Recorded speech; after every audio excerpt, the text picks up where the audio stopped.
하나님 아빠 살아있는 자와 죽은 자를 심판하실 그리스도 예수 앞에서 그가 나타나실 것과 그의 나라를 두고 엄히 명하노니 너는 말씀을 전파하라. 너를 얻든지 못 얻든지 항상 힘쓰라. 범사에 오래 참음과 가르침으로 경쾌하며 경배하며 권하라. 내가 이르리니 사람이 바른 교훈을 받지 아니하며 귀가 가려워서 자기의 사욕을 따를 스승을 많이 두고 또 그 귀를 진리에서 돌이켜 허탄한 이야기를 따르리라. 그러나 너는 모든 일에 신중하여 고난을 받으며 전도자의 일을 하며 내 직무를 다하라. 전쟁과 같이 내가 벌써 구워지고 나의 떠날 시간이 가까웠노라. 나는 선한 싸움을 싸우고 나의 달려갈 길을 마치고 믿음을 지켰으니 이제 그로는 나를 위하여 우리의 멸류관 일이 되었으므로 주 곧 의로우신 재판장이 그날에 내게 주실 것이며 내게만 아니라 주의 나타나심을 사모하는 모든 자에게 이르리라. 아멘. 기도하겠습니다. 오늘도 참으로 연약하고 부족한 자가 오직 주의 은혜로 하나님 말씀을 전합니다. 주님이 귀하고 아름다운 말씀인데 전하는 자의 연약함과 부족함으로 아버지여 부족하게 전할까 두려운 마음으로 이 자리에 있사오니 하나님께서 역사하여 주시옵소서. 부족하여지지 않도록 살아있는 하나님의 말씀이 우리 심령 구슬을 쪼개며 우리 인생을 변화시키는 그려 이 땅에 온전한 하나님의 뜻이 이루어지는 역사가 있게 하여 주시옵소서. 성령으로 충만케 하여 주시옵소서. 감사하며 예수님의 이름으로 간절히 기도하옵나이다. 아멘.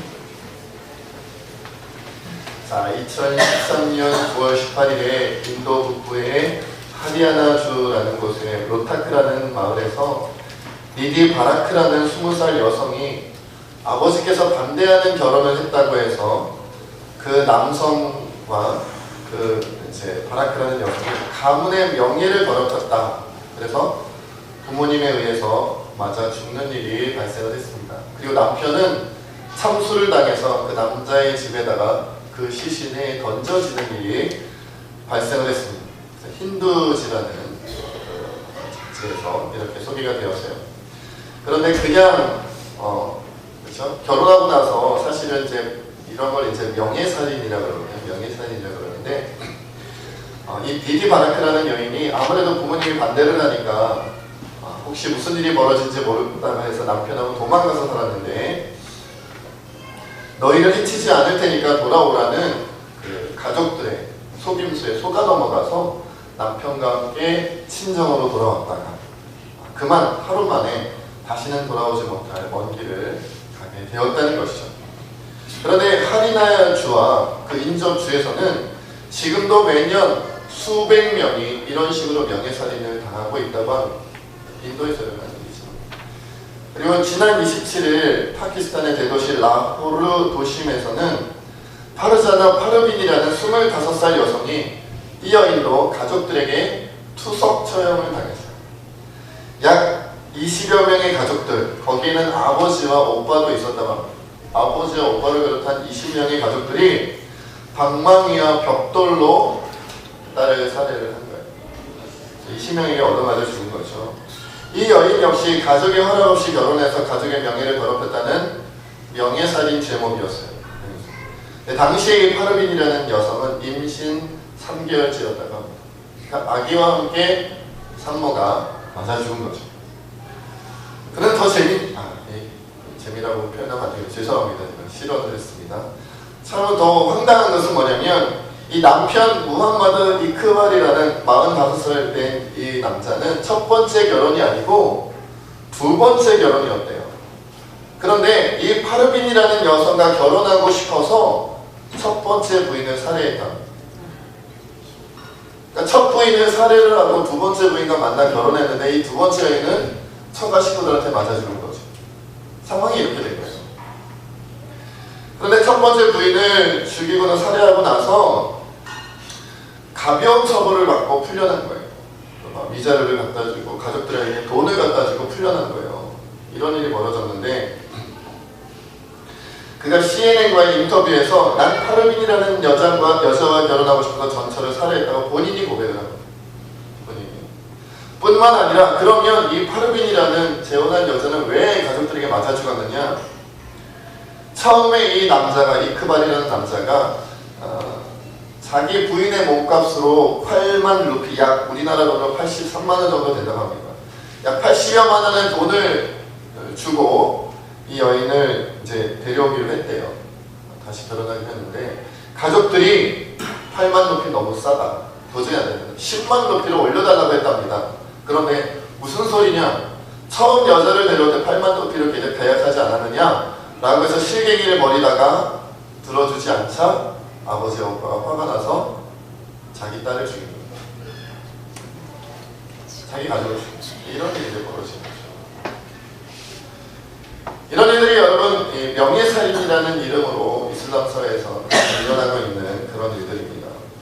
여러분 기독교와 민주주의 그리고 자본주의 이런 것이 이슬람에게 있어서는 최대의 적으로 여겨진다고 하는데, 이 이슬람 사회가 2020년까지 아시아와 전 세계를 이슬람 나라로 만드는 그런 프로젝트의 일환으로 가장 중요한 이슬람 선교의 기지를 삼은 곳이 어디예요? 바로 우리나라 대한민국입니다. 그래서 2020 프로젝트를 가동하고 있다고 해요. 아시아와 세계를 이슬람 국가로 만드는 데 있어서 가장 중요한 나라가 대한민국이다. 그래서 지금 대한민국의 여러모로 물질로 여러가지 그렇죠? 환경으로 상황으로 우리나라를 이슬람 국가로 만들려고 하고 있다는 거죠. 20년이면 언제죠? 6년 뒤죠. 6년 뒤. 멀지 않은 미래입니다.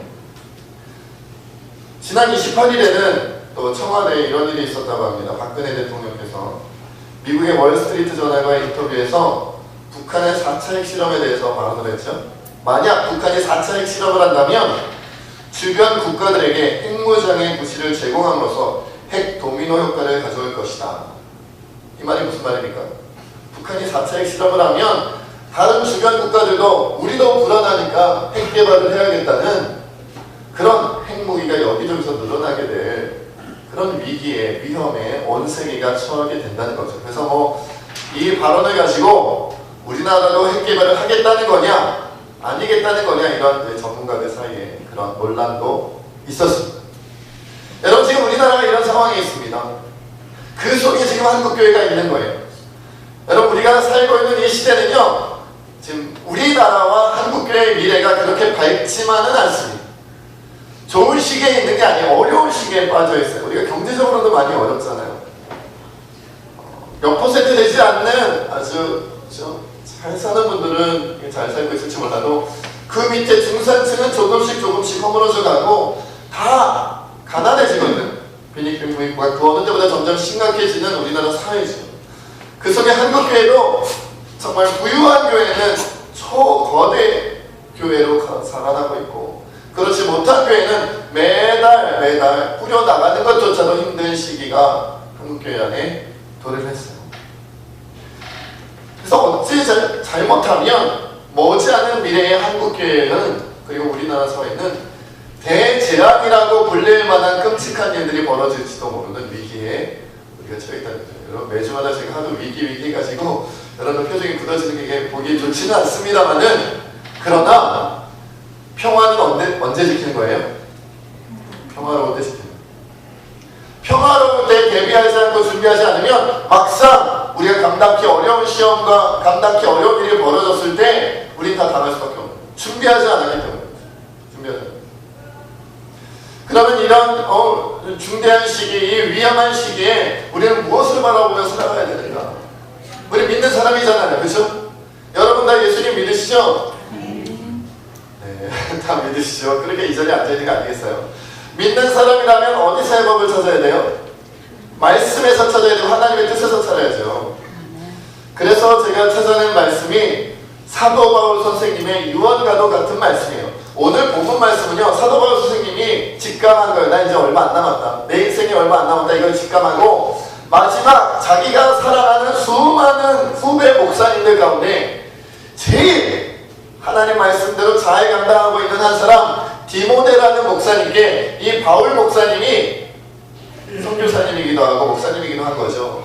이 바울 선교사님, 바울 목사님이 가장 사랑하고 아끼고 믿을 만한 후배 목사인 디모데에게 너는 이것을 꼭 기억하라고 유언같이 말씀하신 거예요. 예수님의 유언 같은 말씀이 있었죠. 마태복음 28장에 그렇죠? 사도행전 1장 8절도 있고 말이죠. 그것처럼 이 사도 바울도 마지막으로 후배 목사님에게 유언 같은 말씀을 남겨주고 가셨는데 그 내용이 거의 같아요. 예수님의 유언과도 같은 말씀이나 사도 바울의 유언과도 같은 말씀이나 그 내용이 일맥상통한다는 거죠. 어떻게 통하는지 한번 봅시다. 오늘 말씀 1절 말씀 함께 읽어볼게요. 시작. 하나님 앞과 살아있는 자와 죽은 자를 심판하실 그리스도 예수 앞에서 그가 나타나실 것과 그의 나라를 두고 엄히 명하노니. 그렇죠. 여러분 구원을 얘기하는데 제일 먼저 얘기한 게 뭐냐면 예수님은 구원자다? 아니에요. 예수님은 은혜로운 분이다? 아니었어요. 그럼 뭐라고 그랬어요? 예수님은 심판자다. 예수님은 구원자다! 라고 유언을 말씀하실 줄 알았는데 예수님은 은혜로운 분이에요! 라고 하실 줄 알았는데 예수님은 사랑이 넘치는 분이에요! 라고 얘기할 줄 알았는데 아니에요. 마지막으로 내가 숨 넘어가기 전에 마지막으로 얘기하고 싶었던 건 한마디가 뭐냐면 예수님 심판자다. 그래서 엄히 명한다. 들어줬으면 좋겠어. 디모데야. 이렇게 얘기했을까요? 연기가 좀 형편없었나 봐요. 다들 거북해하시는 것 같아요. 그렇죠? 디모데야 좀 들어줬으면 좋겠어. 예수님은 심판자셔. 그렇게 잘 기억해. 내 말을 잘 들어야 되는 거야. 이렇게 얘기하는 거예요. 엄히 명한다는 게 뭡니까? 지금이 어느 때인데 정신 차리고 들으라. 지금 그렇게 허리멍텅하게 들을 때가 아니야. 듣는 등 많이 들어야 돼. 지금 내가 숨 넘어가기 전에 마지막으로 너에게 한마디 하겠는데 어미 들어라. 예수님은 심판자다. 얘기하시죠. 그럼 심판자인 예수님이 뭘 심판하실까요? 오늘 말씀 2절 말씀 함께 읽겠습니다. 시작. 너는 말씀을 전하라. 때를 얻든지 못 얻든지 항상 믿으라. 범사의 오래 참음과 가르침으로 정책하며 경배하며 권하라. 뭐라고 말씀하시는? 말씀 전해라. 때를 얻든지 못 얻든지 간에 어떻게 하라? 항상 힘써라. 범사에 오래 참아라. 그리고 가르침을 경책하며 경계하며 권하라. 그 말씀입니다. 마지막 숨 넘어가기 전에 바울 선생님이 마지막으로 전해야 했던, 반드시 전해야 했던 내용이 뭐냐면 말씀 전하라는 거예요. 그것도 때를 얻든지 못 얻든지 항상 힘쓰라는 거예요. 범사에 오래 참으래요. 왜 오래 참아요? 복음 전하라고요. 지지리도 말 안 듣잖아요. 교회 한번 오게 하려면 말이죠. 만나서 차 사주고 밥 사주고 만나서 알랑방구를 맡기잖아요. 전문용어로 알랑방구를 맡기잖아요. 어휴 잘생기신 것 같아요. 옷을 오늘따라 왜 이렇게 잘 입으셨어요. 헤어스타일이 죽여요. 막 이러면서 어느 미장원이에요. 저는 거기 가서 자르려고 하면서 오늘은 설교를 하면 할수록 표정들이 굳어지는데 오늘 연기가 영 안 되네요. 그죠? 알람방구를 맡기잖아요. 여러분 한번 교회 드리고 오기, 예수님을 소개하기가 얼마나 힘들어요. 예배 한번 드리게 하려면 그냥 식은땀 두루룩 흘려가면서 말이죠. 이렇게 잘해주고 저렇게 잘해주고 이렇게 잘해주고 그래도 안 되잖아요. 그런데 주님 뭐라고 말씀하세요? 오래 참고 전도해. 오래 참아줘. 정말 기분 박살해가지고 내가 너 아니면 진짜 만날 사람이 없는 줄 알아? 라는 마음이 들어도 참으라는 거예요. 세상에 당신밖에 내가 만날 사람이 없는 줄 알아? 내가 당신한테 투자하는 이 시간이 남아들어서 투자하는 줄 알아? 내가 뭐 먹여주고 싶어서 먹여주는 줄 알아? 물론 먹여주고 싶어서 하는 거겠지만 짜증나고 일나고 막 분노가 일어도 참으라는 거예요. 그리고 그 기회가 오든지 안 오든지 간에 항상 준비하라는 거예요. 그래서 여러분 어떤 목사님들, 어떤 전도자분들은요 작은 성경책을 항상 품에 몇 개씩 넣고 다니는데 언제 어디서 전도해야 될지 모르니까 때를 얻든지 못 얻든지 항상 힘쓰려고 전도지를 항상 꽂고 다니고 물티슈 항상 꽂고 다니고 성경책 항상 꽂고 다니고 왜요? 언제 전도하게 될지 모르니까요. 그렇게 한 말이에요. 이것이 언제 한 말이라고요? 바울이 죽기 전에 한 말. 마지막으로 가장 중요하게 전한 말씀이다. 이 말을 왜 했어요? 예수님이 심판자이기 때문에. 예수님이 심판자가 아니면 전도할 필요가 없다는 얘기예요. 예수님이 심판자가 아니라면 때를 얻든지 못 얻든지 힘쓸 필요가 없다는 거예요. 예수님이 심판자가 아니면 범사에 오래 참을 필요가 있어요? 없어요? 없어요. 한번 전하고 안 들으면 어쭈 너밖에 없는 줄 알아? 그리고 세상 말로 때려 치우면 다른 사람 하다 아우 참 지지리도 안 되네. 그런데 예수님은 심판자. 그렇게 하면 안 돼. 때를 얻든지 못 얻든지 무슨 일을 당하든지 오래 참음으로 결국은 한 생명 살려내라는 거예요. 왜요? 심판자. 그 말은 뭐예요? 그 내용 가지고 심판받는다는 내용. 그 내용 가지고 심판받는다고요. 그 내용 가지고. 자, 오늘날은 그러나 전도하기 참 어려운 시대예요. 그래서 오늘 본문 말씀도 이렇게 말씀하고 있습니다. 3절, 4절 말씀 함께 읽어볼게요. 시작. 때가 이르니 사람이 바른 교훈을 받지 아니하며 귀가 어려워서 자기의 사역을 따라 스승을 많이 두고 또 그들을 주시에서 돌이켜 하나님 이야기를 따르리라. 그냥 끔찍한 얘기가 막 써있어요. 그렇죠? 근데 이 개역 개정판으로는 느낌이 딱 안 와요. 그래서 제가 표준 세번역 성경으로 3절 말씀만 다시 읽어드릴게요. 잘 들어보세요. 잘 듣고 여러분들 따라할 수 있어야 돼요.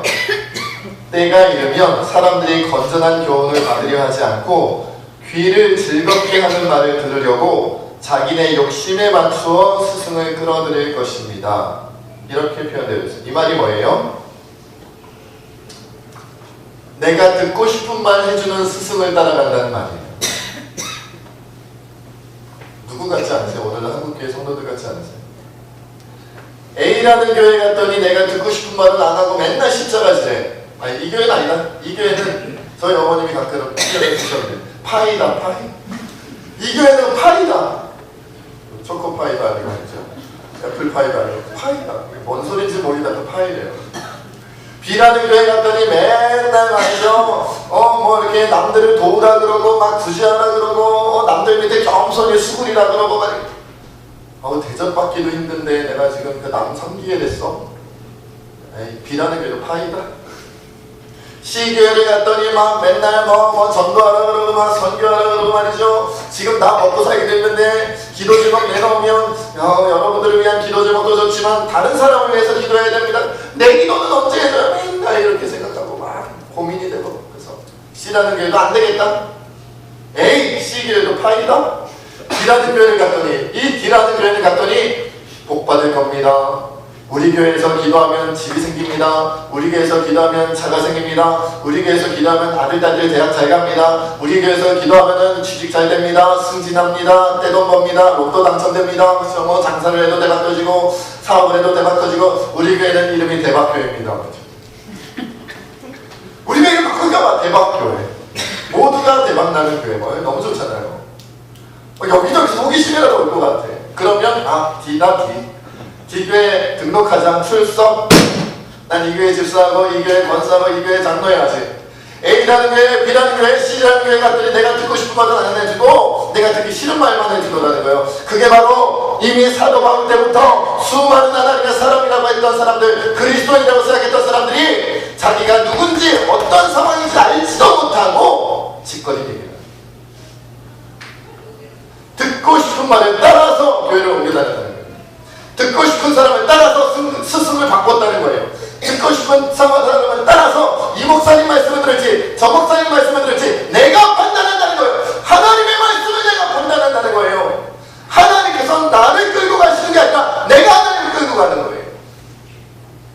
여러분, 제가 그래서 가끔 말씀드렸죠. 제가 신학교 때 설교를 배울 때 모든 분들이 그런 건 아니죠. 모든 분들이 다 잘 말씀해 주시죠. 어떤 교수님들 가운데는 그런 분들도 계셨어요. 절대로 성도들한테는 너무 십자가를 강요하지 마라. 너무 부담 주지 마라. 사명 이런 거 얘기하지 마라. 그냥 기도해 준다 그러고 축복 받는다 그러고 복 받는다 그러고 은혜 많이 받으라 그러고 그냥 잘 될 거라 그러고 기도 많이 해줘라. 무조건 잘 된다 그래요. 10번 설교를 하면 하나님 말씀으로 책망하거나 꾸짖거나 경고하는 말씀은 하지 말고 잘된다 잘된다 잘된다 위로해주고 격려해주고 세워주고 이런 말씀만 많이 전하라고 그렇게 권면을 하시더라고요. 대형교회, 모든 교회가 다 그러진 않겠지만 대형교회는 주로 그렇게 성장했다 이렇게 말씀하셨어요. 저는 그런 줄 알았어요. 그런데 제가 목회를 하고 시간이 지나고 기도를 하면 할수록 말씀을 통해 제가 배운 건 그렇지 않다는 거였어요. 그리고 시간이 지나 오늘 한국교회 지금의 현실을 보니까 지금까지 우리가 추구했던, 우리가 좋아했던 그 말씀 하나하나가 사실은 우리를 죽였다는 사실, 우리 신앙을 죽이고 한국교회를 죽이고 이 나라 사회를 죽이고 있었다는 사실을 이제야 발견하고 저도에게 만나요. 저도에게 만나요. 바울 선생님도 그렇게 말씀하시지 않았고 예수님도 그렇게 말씀하시지 않았어요. 신앙의 영웅들 가운데 그렇게 얘기한 사람이 없어요. 모두가 뭐라고 말씀하시냐면 자기를 부인하고 자기 십자가를 지고 예수님을 쫓아가라 그랬어요. 죽으려 하면 살고 살려고 하면 죽는다고 그랬어요. 그게 하나님 말씀이다라는 거예요. 그러니까 여러분 어떻게 해야 되겠어요? 우리가 이 시대에 하나님의 말씀을 증거하려면 듣고 싶어하지 않는 사람들을 대상으로 전해야 되는 어려움이 있다는 거예요. 듣기 싫어한다는 거예요. 여러분, 그래서 오늘날 우리가 전도할 때요, 너무 듣고 싶은 말만 하면서 전도하는 것도 참 잘못된 부분일 수 있어요. 예수 믿으세요. 모든 일이 잘 풀릴 겁니다. 안 풀립니다. 안 풀립니다. 여러분, 우리는 그래서 때로는 복음을 복음 있는 그대로 전해야 돼요. 그냥 교회 다니면 이것도 잘 되고 저것도 잘 되고 그렇게 전하기 시작하면요, 교회 왔는데 왜 안 돼요? 라고 해서 신앙이 생기기도 전에 교회는 다닐 필요가 없다고, 교회는 가짜라고, 기독교는 거짓말이라고 떠나버립니다. 요즘 사람들은 그렇다는 거예요. 오히려 여러분 뭐라고 말씀을 전해야 되고 어떻게 전도해야 되고 어떻게 복음을 접하게 해야 되냐면 진리에 있는 말씀 그대로 전할 필요가 있어요. 예수 그리스도가 당신의 죄를 사해 주십니다. 예수님을 믿으면 당신이 대박 터지는 게 아니라 죄에서 벗어납니다. 예수님 믿으면 당신이 부자가 되는 게 아니라 영적으로 부유해집니다. 예수님을 믿으면 이 땅에서 성공하는 게 아니라 하나님 나라에서 인정받습니다. 아멘. 예수님을 잘 믿으면 이 세상에서 사람들에게 칭찬받고 이 세상에서 사람들에게 인정받고 이 세상에서 사람들에게 존경받는 게 아니라 하나님께서 천군 천사들이 당신을 환영하고 칭찬해 줄 겁니다. 아멘. 다르다라는 거예요. 저도 예전에 전도할 때 보면요, 야 교회 다니면 이렇다 저렇다 전도하는 방법에 가지고 막 교회를 들었는데 막상 와보니까 안 그렇거든. 안 그래요.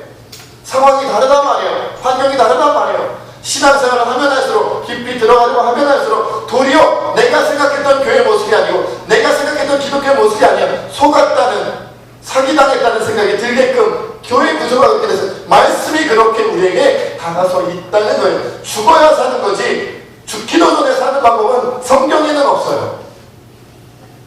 죽어야 산다고 말씀하셨지 처음부터 잘 먹고 잘 산다는 말씀이 성경에 없단 말이에요. 더더군다나 신약 성경에는 없어요. 이삭을 바쳐야 요셉이 자기 자신의 인생을 다 드리고도 불평하지 않아요. 욥이 하나님께서 자기 재산을 다 가져가고 자기 자녀들까지 다 내려가고 심지어 부인까지도 자기를 떠나가는 그 비참한 순간, 피부병에 온몸을 기와장으로 긁는 그 순간에도 내가 입술로 범죄하지 아니하고 내게 주시니도 하나님이시니 취하시자도 하나님이시라, 하나님께서 하나님 뜻대로 하는데 내가 무슨 말하리요. 이렇게 나왔을 때에 하나님께서 그를 붙잡으시는 거고 하나님께서 그를 살리시는 거고 하나님께서 그를 세우시는 거예요. 이게 진리고 이게 복음이고 이것이 하나님 말씀인데 우리도 착각하고 전할 때도 잘못 전하니 문제다라는 거예요. 그러니 사람들에게 복음을 전한다는 건 쉬운 일이 아닙니다. 그러나 처음부터 제대로 전해야 한 사람이 오더라도 오해하지 않고 와서 사기당하지 않고 와서 그 말씀 가운데 뿌리를 내리게 되는 겁니다. 오늘 2절 말씀에 우리가 아까 읽었죠. 그래서 너는 말씀을 전파하라. 때를 얻든지 못 얻든지. 이 말은 뭐예요? 때를 못 얻을 때가 많다는 얘기예요.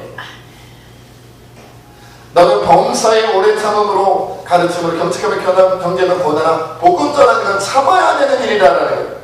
5절 말씀도 이렇게 얘기하고 있어요. 그러나 너는 모든 일에 신중하여 고난을 받으며 전제일을 하며 내 직무를 다하라. 신중한데 고난을 향해 가요. 재밌으시죠 여러분? 신중하여 고난을 향해 가래요.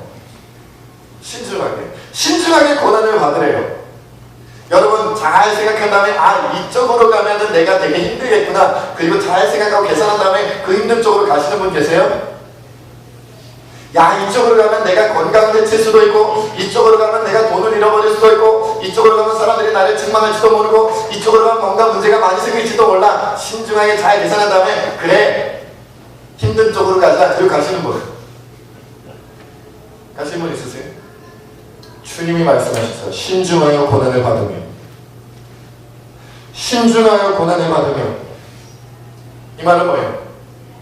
하나님의 뜻대로, 하나님의 말씀대로 살아가는 것은 고난과 떨어질래야 떨어질 수가 없다. 신중하여 고난을 받으며 전도자의 일을 하며 내 직무를 다하라. 그게 우리 일이야. 그게 우리 일이에요. 여러분, 지금까지 왜 신앙생활하는데 기쁨이 없었어요? 왜 신앙생활하는데 감사가 없었어요? 왜 안 즐거웠어요? 신중하게 고난을 피해갔거든요. 신중하게 힘든 일을 피해갔거든요. 신중하게 하나님이 원하시는 일을 가지 않고 내가 듣고 싶은 말 들으면서 내가 하고 싶은 일을 하면서 그게 신앙생활이더라고요. 그쪽으로 갔거든요. 그러니까 신앙생활이 안 기쁘고 신앙생활이 안 감사하고 신앙생활이 안 즐거운 거예요. 왜요? 내가 추구하는 거랑 다르거든요. 어저께 우리 노예 중고등부 연합회 임원 모임이 있었어요. 임원 수련회가 있었는데, 그래서 저하고 우리 정미혁 집사님하고 우리 정미혁 집사님 노예 임원이세요. 집사님하고 같이 수련회를 갔는데 연극을 하나 봤어요. 연극을 다 잘 먹고 연극을 봤는데 그 연극 제목이 뭐냐면 철로역전 이라는 연극을 봤어요. 철로역전이 뭔지 아시죠? 하늘 가는 고난의 길, 천국 가는 고난의 길이라는 그런 소설을, 물론 하나님께서 전 번연이라는 사람에게 주신 그런 영감으로 만든 소설이긴 합니다만은 그 소설을 가지고 연극을 만든 거예요. 거기 보면 어떤 한 예수님을 몰랐던 사람이 예수님을 믿고 전도자가 돼서, 순례자가 돼서 천국 가는 과정을 이렇게 연극으로 만든 거예요. 절망의 거인에게 붙잡혀서 죽을 뻔하다가 살아나기도 하고, 낙담의 여인에게 붙잡히기도 하고 말이죠. 교만의 성에 갇히기도 하고, 허영의 시장에 가서 이런 여러 가지 예수 믿고 천국 가기까지의 어려운 과정들을 다 연극으로 만든 거예요. 그런데 맨 처음에 등장하는 사람과 맨 마지막에 등장하는 사람이 동일한 사람이 나오는데 그 사람의 이름은 무지예요. 무지가 뭐예요? 무지가 모른다는 거죠. 모른다는 거예요. 그런데 이 사람이 교회 성도예요. 이 사람이 교인이에요. 등장할 때부터 교인이었고 마지막 예수님 앞에 있을 때도 교인이었어요. 그런데 예수님께서 말씀하세요. 너는 예수 믿고 그 말씀대로 믿음으로 구원받았느냐, 구원받은 표를 가지고 왔느냐. 근데 이 사람이 구원받은 표가 없어요. 믿음이 없어요. 하나님의 뜻대로 살지 않았어요. 그런데 신앙생활은 열심히 했어요. 그래서 예수님께 말씀드립니다. 이 사람이 와서 마지막 순간이니까 예수님 앞에 가서 얘기하는 거예요. 예수님 무슨 말씀이세요? 제가 교회에서 이런 봉사도 하고 저런 봉사도 하고 내가 이런 신앙생활도 하고 저런 신앙생활도 하고 아버지 하나님 내가 정말 많은 것을 다 했습니다. 저는 당연히 천국에 들어갈 만한 자격이 있습니다. 저는 당연히 하나님 백성입니다. 저는 천국 백성이에요. 전 구원 받는 게 너무나도 당연한 겁니다. 자기를 변화하기 위해서 굉장히 당당하게 얘기를 합니다. 그러나 하나님께서 예수님께서 말씀하십니다. 넌 자격이 없다. 넌 자격이 없다. 너가 교회 성도고 교회 교인이었을지도 몰라도 너는 그리스도인은 아니었다. 넌 거듭나지 않았다. 그래서 지옥불로 던져버려. 여러분 우리는 기억해야 됩니다. 여러분 그리스도인이십니까? 새진교회 성도는 맞으신 것 같아요. 등록카드 보니까 다 있으시더라고요. 이름이. 여러분들 이름이 등록카드에 보면 다 기록되어져 있어요. 새진교회 교인 맞아요. 새진교회 성도 맞아요. 맞는데 그러면 거듭난 그리스도인, 구원받은 그리스도인이 맞냐고요? 여러분 식으로 신앙생활 하시니까 아니면 하나님의 뜻대로 하고 계시니까 우리가 기억해야 된다는 거예요. 우리는 신중하게 신앙생활 해야 돼요. 얼렁뚱땅 신앙생활하면 안 돼요. 그냥 거저먹기로 신앙생활하면 안 돼요. 마지막 순간에 하나님 옆에 예수님 옆에 갔는데 심판장 예수님께서 내가 너를 모르겠다. 나 너로 뒤어 하는 자마다 나 천국에 들어갈 것이라고. 아버지의 뜻대로 하나님의 뜻대로 하는 자만이 하나님 백성이라고 말씀하실 때 너 목사였니? 그러나 난 널 모르겠다. 장로였니? 널 모르겠다. 권사였니? 난 널 모르겠다. 도리어 아무것도 없는 것 같고 아무것도 못한 것 같고 너무나도 자꾸 연약한 것 같은 어떤 아동부 꼬마 아이가 어떤 중고등부 주 아이가 일찍 주님 품에 가서 하나님 나는 예수님 믿는 것밖에 아무것도 못했어요. 난 아무것도 몰라요 하는 그 꼬마 아이가 너는 나를 아는구나. 나도 너를 아는구나. 이렇게 인정받고 주님의 품에 안길지도 모른다는 거예요. 시간이 없습니다. 이슬람의 2020 프로젝트까지는 6년밖에 남지 않았습니다. 북한은 지금도 핵개발을 하고 지금도 우리를 위협하고 있습니다. 우리나라 경제는 점점 서민층이 살아가기 어려운 경제로 흘러가고 있고요. 강대국들이 여기저기서 난립니다. 우리나라에 전쟁이 일어나면 일본의 자위대가 쳐들어온대잖아요. 쳐들어오는 건 아니겠지만 돕겠다고 군대를 파송하겠다잖아요. 이런 세계의 여러 가지 어려운 상황 속에 우리가 빠져 있어요. 내일이 어떻게 될지 1년가 어떻게 될지 모르는 이 상황 속에 우리가 신중하게 신앙생활하지 않고 우리가 신중하게 복음을 증거하지 않고 하나님 말씀대로 살지 않는다면 심판자 예수님께서 넌 도대체 뭐 하다 왔니? 자녀 키우다 왔는데 남편 밥 해주다 왔는데 우리 가족들에서 직장생활 열심히 하다 왔는데요. 아니 그거 말고 하나님의 뜻을 위해 죽어가는 생명을 위해 넌 뭐니? 물어보시고 난 아무것도 한 게 없습니다. 그럼 어떻게 해요? 그럼 마지막 한 가지만 이야기하고 마무리하겠습니다. 어느 주일 예배 시간에 미국의 한 목사님께서 다음과 같이 광고를 했다고 합니다. 내일 오후 3시에 교회에서 존 도우 씨의 장례식이 거행될 것입니다. 도우 씨가 10년 만에 처음으로 교회에 출석하게 되니만큼 꼭 참석해 주십시오. 10년 동안 전도하려고 애썼던 도우라는 사람이 죽고 나서야 장례식을 교회에서 치르게 되었다는 거예요. 처음 교회에 오는데 10년 만에 처음 교회에 오는데 장례식 시신으로 왔다는 거예요. 여러분 주변에는 이런 분들이 없으십니까? 여러분 주변에는 잃어버린 영혼이 없으십니까? 죽어있는 영혼이 없으십니까? 정말로 자신이 있으세요? 얼렁뚱땅 대충 하던 대로 형식적으로 그렇게 신앙생활 할 거라면 여러분 우리는 아니하는 것만 못했지. 처음부터 다 시작해야 됩니다. 신중하여 하나님을 위하여 십자가를 지고 신중하여 예수 그리스도를 위하여 고난의 길을 가며 신중하여 죽은 자를 살리기 위해서라면 내 인생도 생명도 내어던져 손해보며 오래 참고 때를 얻든지 못 얻든지 최선을 다하여 기도하며 나 있는 힘을 다하여 생명을 삽니다. 우리 새제교회 모든 주의 백성들 되시기를 주의 이름으로 축원드립니다. 우리 시간 함께 하나님 앞에 기도하기를 원합니다. 어떤 분들이 그런 기도 제목을 갖고 있습니다. 내 남편이 전도되기를 원합니다. 내 아내가 전도되기를 원합니다. 내 아버지 어머니께서 전도되기를 원합니다. 내 아들이 내 딸이 교회로 돌아오기를 원합니다. 내 친척 가운데 그 누군가가 내 직장 동료 가운데 그 누군가가 내 이웃 가운데 그 누군가가 주님 품에 오기를 원합니다. 그런데 좀처럼 전도가 되지 않는다고 저에게 기도 제목을 묻습니다. 여러분 오래 참으십시오. 언제까지요? 끝까지 참으세요. 그 영혼을 위해서 끝까지 참으세요. 그 영혼을 위해서 끝까지 기도하세요. 그 영혼을 위해서 끝까지 노력하세요. 여러분의 생명을 요구한다 할지라도 여러분의 인생을